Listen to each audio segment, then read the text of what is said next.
Hello, my people. It's your favorite girl again, Kero Macharia, your Range Rover girl. And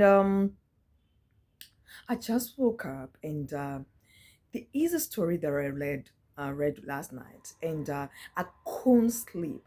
I read the story and I couldn't sleep, and I thought like the first thing that I did when I hit the blanket, I was like, I need to do this story. I need to get this story out there because this is a story that is that people, a lot of foreigners out there can relate to. It doesn't matter whether you're in Africa, you're in Europe, you are in China, you're in Australia, you're in Asia, but a lot of foreigners can relate to this story. And before I continue telling you the story, please hit that subscribe button. Let's grow together. Join your girl. We tell our stories unfiltered, just the way we know them. And yes, my people, let me give you the story. So I read this story about a guy called Kevin. He was only 21 years old. As we know, in South Africa, we are currently at level 4. Um, and level 4 lockdown, and it's quite hard on a lot of people, and it gets harder on the foreigners. I won't lie to you, it gets harder on the foreigners. And now I read this story. It happened back in last year. I remember last year we had level 5 here in South Africa. We had level 5, like that was a total lockdown. And a lot of people lost their jobs, and I think Kevin should be one of them. I don't know what happened to Kevin, but Kevin found himself sleeping on the streets, with no family, with no help. Kevin was a dog walker before the whole total lockdown. So he committed suicide with a dog leash. He just, in those like super cute suburbs, the posh suburbs where he used to walk the owner's dog. He just took the dog lash on the fence and he committed suicide. And all Kevin had was his backpack. It was in during winter. It's quite cold during winter, and Kevin only had a jeans and a t-shirt. He wasn't well dressed for winter.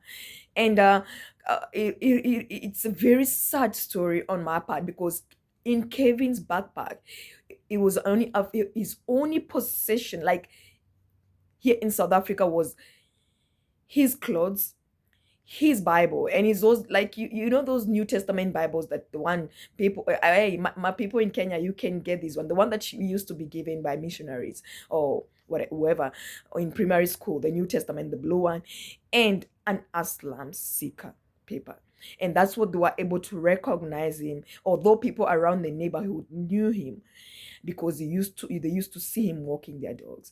And that was the sad story of Kevin, who took his life at only age of tender age of 21 years old. And the more I thought about this whole Kevin story, uh, the more I thought about foreigners. Like, there are a lot of foreigners stranded all over the world. People who left their countries with the promise of paradise or greener pastures, only to go there get stuck because whatever the expectation, see the expectation that you have. Oh, I'm going to South Africa. I'm going to the USA. I'm going to Dubai. I'm going to Saudi Arabia. I'm going to Qatar. I'm going to Australia. I'm going to Germany. Those expectations, I'm going to China. Those expectations that they had were never met, and all they found on the other side were disappointments after disappointments after disappointments. And I know of a lot of people that I know now, I personally know, who have turned into, some men have turned into women and alcohol as a coping mechanism, because they don't opt to go back home.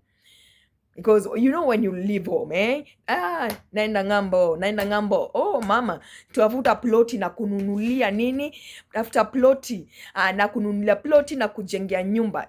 That's the thing, you tell you even tell your mother to start looking for the best land in the posh area, because the moment you get to Canaan, you're going to buy that land and build a big house for your mother, only to find like the expectation that the expectation that you had are never met, or they are never close to that. And the most people start sinking into depression. And mental health issues are real, guys. Mental health issues are real. So I couldn't sleep, and I thought about this. The people from DRC, most of them that I met, actually, if they give you your stories, the stories are so traumatizing. This person, it takes them around 3 to 6 months from DRC to South Africa. 3 to 6 months from DRC to South Africa. And you can imagine, I actually related it to the Bible story of the Israelites leaving Egypt and going to Canaan, those 40 years in the wilderness. There is this almost the same story. And this person, their only hope is like, when I get down south, my life will change. My life will be just better. And then you come down south, and now you're sleeping on the street with no food, no family, nada. And then you lose hope. And all that is left is you to commit suicide. And I want to tell my people, it's okay not to be okay. It's perfectly okay not to be okay. It doesn't that mean that you're weak when you ask for help. It means that you're strong enough to know that you need help, and you're brave enough to ask for it. Ask for it. Ask for help from strangers, from family. Just ask for help. Knock those 1,000 doors until you get the door that is going to open for you. Reach out to people also. Just reach out to people. People are going, especially during this whole pandemic, people are going through issues. People are going through a lot of stress.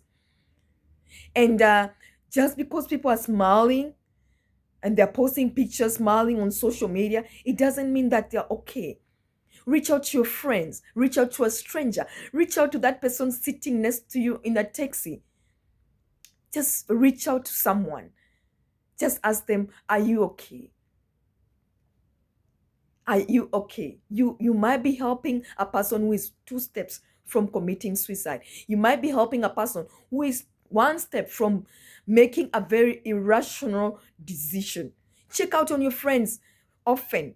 We live busy lives, and it's a rat race, especially with foreigners. You guys can relate.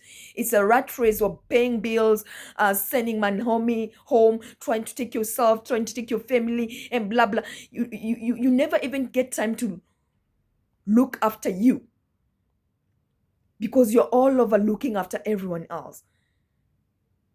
And that's also a message that I'm sending back to people back at home. Just because someone is in a foreign country doesn't mean like they always have the money to send. If they tell you they don't have it, they don't have it. And you need to understand that and accept it and support them. They need your support because they are going through issues. They need to take care of themselves. They need to take care of their own bills, and then they need to take care of you on the part. So they're going through their own issues. You don't add unnecessary pressure to them. So and reach out to them. Reach out to them. Just because they're overseas doesn't mean they don't have their own problems. They do have their own problems. Just reach out to them. Guys, let's help each other, because mental illness and mental depression is real. Depression is real. I couldn't sleep, as I said, insomnia the whole night. I was like, oh my God, I could relate to this boy because I had so much expectation when I came down south. And 90% of them have never been met. I'm still holding on, as you can see. But reach out to people. Reach out people. And there's always, no matter how bad a situation is, there's always light at the dark of the tunnel. there is always light at the dark of the tunnel. You just need to move to the other side. So hang in on in there, my people, wherever you're watching me from. Just hang on in there and reach out to people. Don't be afraid to ask for help. That's what I'm gonna say this today. Don't be afraid to ask for help. Recognize you need help and ask for it. I love you so much. And from your favorite girl, your Range Rover girl, kisses.